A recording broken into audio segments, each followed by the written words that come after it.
we are getting in a quick reaction right now by Venkaiah Naidu. We'll just go straight. He's addressing a press conference. Let's just listen in. That they will not allow their soil to be used for terrorist activities against India. They have not walked the talk. On the contrary,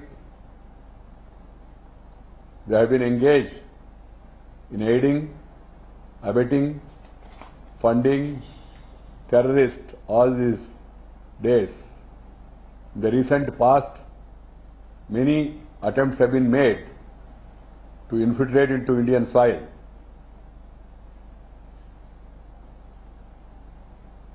The state-sponsored terrorism emerged from the soil of Pakistan has become not only a threat to India, but for the entire region and for that matter for the world. We have made all meaningful possible efforts to engage with Pakistan, to discuss all issues through a dialogue, but unfortunately Pakistan has chosen the path of encouraging terrorism. Our positive gestures were only reciprocated through further encouragement to terrorists and also justifying terrorist acts. After the Uri terrorist attack, people of India were outraged, and the Prime Minister Sri Narendra Modi has reassured the nation that such condemnable acts will not be tolerated anymore, and befitting measures will be taken to ensure the safety and security of the country. The operations by our army yesterday night were part of their responsibility in defending the unity, safety and security of the country. It is proved now the country is safe in the hands of the Prime Minister and the army, and that's why the people of the country from different parts of the world, all Indians are appreciating the steps taken by our Indian army in countering the terrorist infiltration. We are a peace-loving country, but it takes two to ensure peace. Pakistan should realize its responsibility towards ensuring peace in this region, and hope at least now Pakistan will realize its folly and stop aiding, abetting terrorism against India. Venkaiah Naidu speaking about the 6 surgical strikes, and Gaurav, a very important point that he made there was that there have been multiple occasions where India has offered its hand for friendship, but this is no way to hit back, to attack India again and again. Okay, I'll just come to you, Gaurav. We're getting in some more breaking news right now that the Chief Minister of Punjab has called an emergency meeting in Chandigarh. He has called all his MLAs, ministers, for this crisis management officials, in fact, for this important meeting. And the Home Minister, Rajnath Singh, has even ordered the Chief Minister to clear up to 10 kilometers along the border of Punjab. Gaurav, just explain this to us. Now, how important is this meeting that has been called in by the Chief Minister, Prakash Singh Badal? This is extremely significant, and 10 kilometers, there are two messages that go out here. One, there could be a retaliatory terror strike, or worse, the IB sector, international border sector, could open up, and this means clear escalation is what India is preparing for from the Pakistani side. If a situation like this had happened along the line of control, certain skirmishes keep taking place along the LC. But the fact that India is now clearing area along the international border, and especially in a very populated state like Punjab, goes on to show that Pakistan can resort to something along the international border, and there India needs to be better prepared. From what I have been told, there is preparation for defending our country from terrorists, from terrorist supporters, and from hybrid operations, not just in J&K, but also along Punjab, Rajasthan axis. So clearly things will hot up in the days and weeks to come, for which India is making preparations. And what India is doing is India is telling the world, this is what we're doing, this is how we expect Pakistan to react, and then India will then try and remain on top of the escalation control mechanism. Okay, let me go straight now to India Today's Manjeet Sehgal. Manjeet, give us more details about this important meeting that has been called by the Chief Minister, and what instructions has been given to the state government by the Home Ministry. Well, Avantika, Punjab Chief Minister Prakash Singh Badal has called an emergent cabinet meeting today and has asked the border areas along the border, nearly 10-kilometer area, to vacate. The schools have been shut and people have been asked to move to the safer areas. Badal has said that on both sides of border, Pakistan will have to bear the brunt in case of an outbreak of a war between both the countries. Badal had also recently said that Pakistan must understand that both East and West Punjab would be the worst affected by the war, and we should try to defuse the situation at the earliest. Avantika, all we know that Punjab shares 553-kilometer long international border with Pakistan and has borne the brunt of attacks during Indo-Pakistan wars in 1965 and 1971. But what does Punjab Chief Minister Prakash Singh Badal ordering evacuation and sanitization of an area 10 kilometers from the border actually mean? And Major General P.K. Sehgal joins us for more on this. General Sehgal, how do you look at this development 10 kilometers from the border in Punjab to be cleared out? I look at it from a very different point of view. The heartland of Pakistan is Punjab. Any activity by the Indian Army, howsoever minuscule, in Punjab will cause a huge amount of consternation and damage to the public psyche, as well as the morale, as well as I'll say the identity of the Pakistan Army. The Pakistani Army ought to be cut down to size. They are a boastful army, and most meaningful thing that you can do is to do something to them in their heartland should they dare retaliate. Okay, that's a big point. That's a big point you're making. That's a big point you're making. Should the situation escalate, India will hit at Pakistan's Punjab, and this is what will hurt the Pakistan Army tremendously, Avantika. Absolutely. Let me also get in Air Marshal, retired Air Marshal B.K. Pandey. Sir, thanks so much for joining us. Now, the Indian government would have most certainly factored in this retaliatory terror strike that could be expected from Pakistan, who so far have denied the surgical strikes outrightly.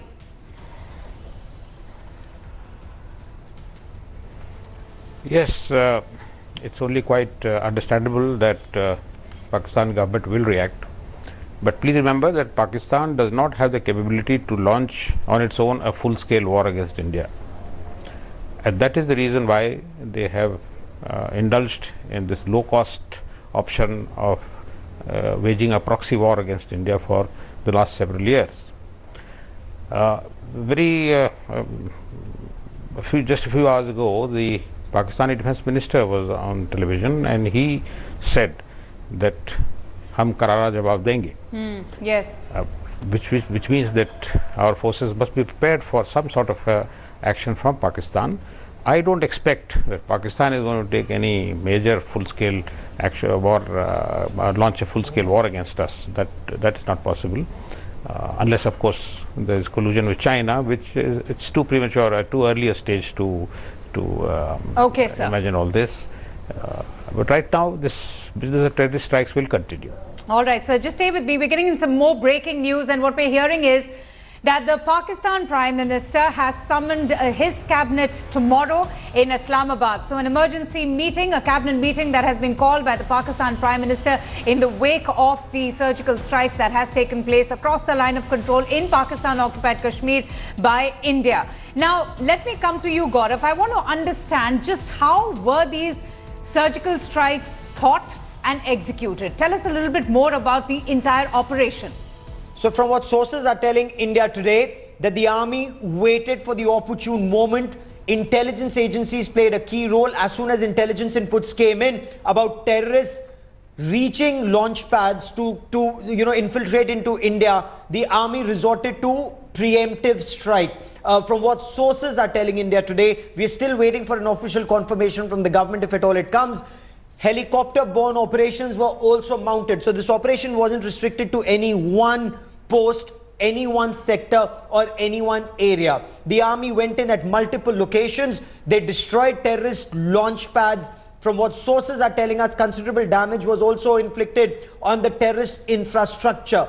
Whether it was just launch pads, whether it was posts that send in these terrorists, and then the army came back successfully. What we're also being told, at multiple locations, you had artillery operations, you had small arms operations, and you had a surgical strike. Okay, Gaurav, I'm just getting in some more breaking news, and this is all related to that big operation that was executed across the line of control. Now, according to sources, 7 terror launch pads were targeted. Para commandos, they went inside the line of control from 500 meters to 3 kilometers, and that's, Gaurav, what you were explaining it to us.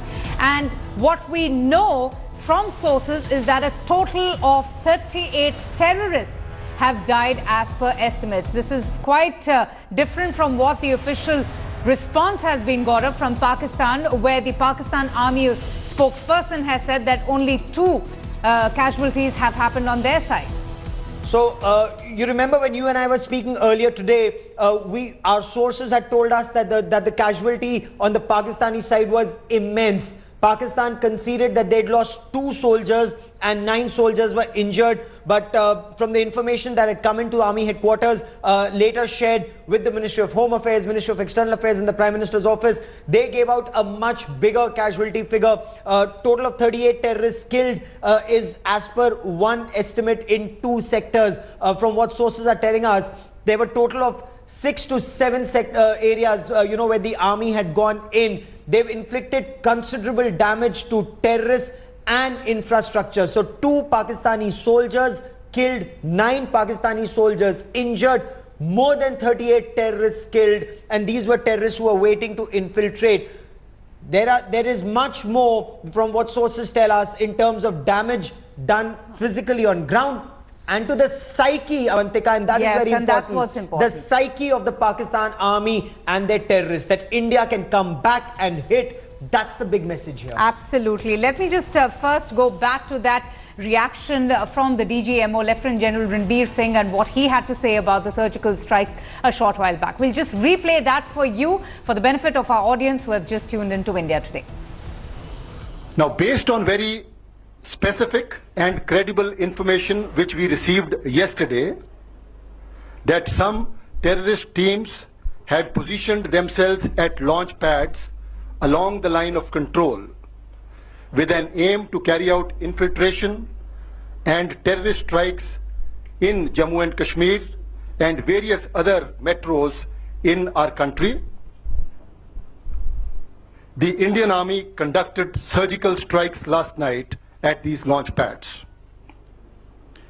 The operations were basically focused to ensure that these terrorists do not succeed in their design of infiltration and carrying out destruction and endangering the lives of citizens of our country.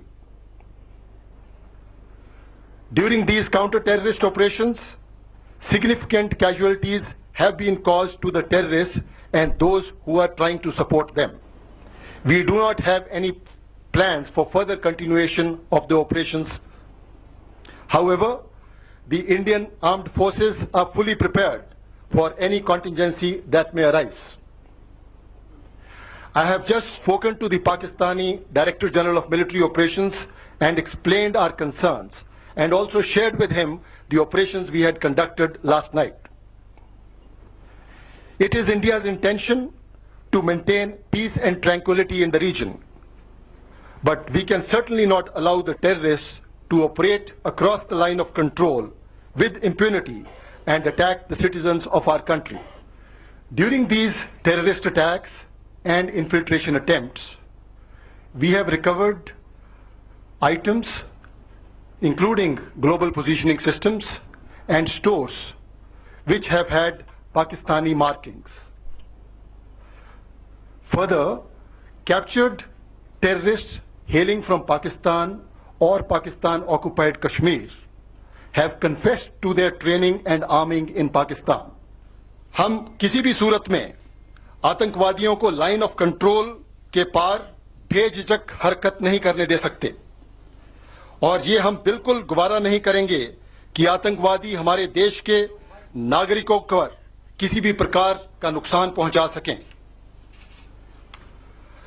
Pakistan ने जनवरी 2004 में जो आश्वासन दिया था कि वे अपनी जमीन से भारत के खिलाफ आतंकवादी हमले नहीं होने देंगे और इसी वचन के अनुसार मैं पाकिस्तान सेना से उम्मीद करता हूं कि वो हमारा समर्थन करें और हम मिलकर इस आतंकवाद को जड़ से मिटा सकें और अपने इलाके के अंदर शांति बहाल कर सकें।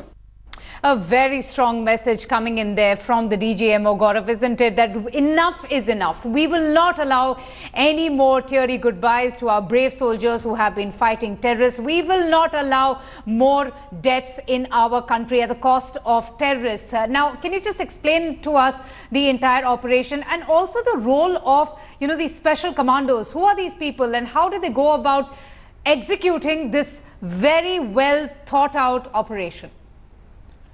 Avantika, this was an operation that was war gamed at multiple levels. But let's now talk about the boys who executed this operation. And I want to quickly cut across to our map and try and explain this, to our viewers. The line of control is around 770 kilometers long. Let's take a look at the line of control. It starts from Akhnur. Now, if you look at the map of Jammu and Kashmir, from Jammu, 200 kilometers is about the international border. After that, the line of control starts. This is the Pir Panjal range. This line of control goes all the way up to this point, which is NJ 9842. After that is the Siachen Glacier. It's the actual ground position line. So what happened? Indian commandos, and I'm told in some places helicopters were also used. They went in at 6 or 7 different locations. They went into Pakistan-occupied Kashmir undetected by Pakistan Army, and this shows the kind of training, tactics and weapons that were deployed. There was effective deception that was put in places in terms of firing taking place at a different location. Pakistan Army concentrated at that location, and here our commandos went in. All the way from Lipa Valley to Kale to Hot Springs to Bimber. 6 different locations they went in. They destroyed terrorist training infrastructure. They killed terrorists. 2 Pakistan Army soldiers, Pakistan's conceding they've lost 2, 9 have been injured. Our information is much higher. They killed at least 38 terrorists. Some of it Pakistan is now conceding. The casualties are even higher, and they successfully came back. That is what shows how brilliant the operation was. They not only went in, they hit and they came back. That shows level of training, tactics, coordination between various agencies. You go strike. There are other operations that are simultaneously taking place. So there is deception, there's strike, and there is return. They are called Shatrujit. Balidan is their motto. Balidan for the country, and Shatrujit they are. What a massively successful operation launched by India. Meanwhile, we're getting in a reaction from the Pakistan Punjab Chief Minister Shahbaz Sharif. He has reacted to the surgical strikes. In his tweet, he says, and I quote, "Strongly condemn unprovoked Indian firing across the line of control. It's the reflection of Indian desperation and mortification over its failure to fool the world." That is what the Chief Minister of Punjab, Pakistan, had to say, condemning what he calls unprovoked Indian firing across the line of control, saying that it's a reflection of India's desperation. India's desperation. What would India's desperation be, Gaurav? I mean, we are the ones who have been losing our soldiers from the time of the 26/11 attacks, Gurdaspur attack. Yet, after Pathankot, we had visits by our own Prime Minister, Home Minister, External Affairs Minister. There have been multiple occasions where India has reached out to Pakistan, and yet we saw what happened in Uri. Oh, absolutely. So one message that goes out to Pakistan is we want to engage with you at every level. We want to be friends with you. The Prime Minister has tried that. The government has tried that at multiple levels. The Prime Minister went to Lahore unannounced. I mean, that was taking his political capital. And after that, when we had Pathankot and then when we had Uri, the Prime Minister also has shown that India can hit back. And look at the extent to which India has gone in. 3 kilometers is what we are saying, but where terrorist training camps are at Lipa Valley, where terrorist training camps are at Kale, and Kale is a very, very big story. We'll tell our viewers more about Kale on the other side of a short break, Avantika, because that is massive what the Indian Army has done. Oh, absolutely. We'll take a short break right here. Stay tuned to India Today for the very latest on the very successful surgical strikes launched by the Indian Army across the line of control. We'll be right back. Stay tuned.